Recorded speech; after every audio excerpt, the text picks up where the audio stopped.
दर्शन झाल्यावर होतंय आनंद मनाला. आई साख माता माझी पावतई नवसाला.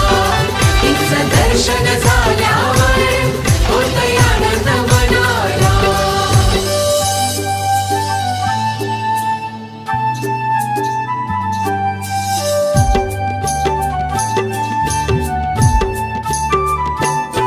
सात जन्माचे